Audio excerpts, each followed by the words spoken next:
Now have a look at that shot. Have a look at that shot. That is a gorgeous looking cover drive. তামিমের প্রশংসায় পঞ্চমুখ ইংল্যান্ডের cricketer.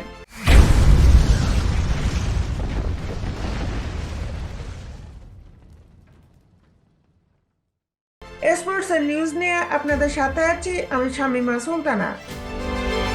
চলমান বিপিএলে প্রত্যাশিত শুরুই পেয়েছে তারাখচিত ফরচুন বরিশাল। ৮ ম্যাচ শেষে ভালো অবস্থানে রয়েছে দলটি, আর দলটির হয়ে গেল আসরের অধিনায়কত্ব করছেন তামিম ইকবাল। নতুন করে চলমান আসরে দলটিতে খেলতে এসেছেন বিদেশি ওপেনার ডেভিড মালান, আর বরিশাল দলে খেলতে এসে দারুণ প্রশংসা করেছেন অধিনায়ক তামিমের। আজ শনিবার চট্টগ্রামের সংবাদ সম্মেলনে মালান বলেন, তামিম দারুণভাবে দল পরিচালনা করছে। কে খেলছে কে খেলছে না, কেন খেলছে না, এসব বিষয়ে স্পষ্ট ধারণা দিয়ে রাখে। দল খুশি, স্পিরিটও ভালো। এটা এমন একটা দল যা ভালো খেলোয়াড়ে ভরপুর। চট্টগ্রাম তামিমের চেনা, ব্যাপারটা আশা করি আমাদের সহায়তা করবে। তবে গত রাতের ম্যাচে দেখলাম চিটাগং কিংস প্রচুর দর্শকের সমর্থন পেয়েছে। প্রথম দিকে দলের হয়ে ম্যাচ খেলার সুযোগ না পাওয়া প্রসঙ্গে মালান বলেন, আমাদের স্কোয়াড সত্যি অনেক বড়। মনে হচ্ছে দলে 50 জন ক্রিকেটার।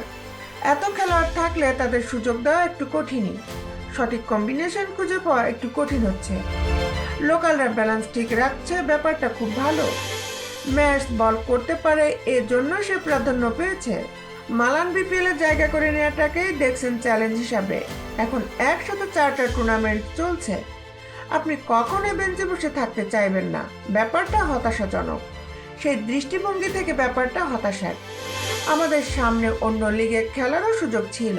পরে মালান বলেন, জানি না এটা নিয়ে বিবিসি ও ফ্র্যাঞ্চাইজিরা কিভাবে কাজ করছে, তবে নিজেদের সেরা খেলোয়াড়দের একাদশে জায়গা করে দেওয়া জরুরি। শুধু টাকার জন্য তো নয়, তারা খেলতে চায়। খেলাটা দলগত, দল চাইলে সুযোগ হবে একাদশে। আশা করি সামনে নিয়মিত খেলে দলে ভূমিকা রাখতে পারবো।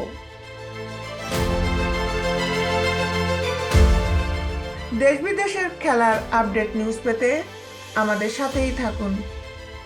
Justice sports, Dhaka.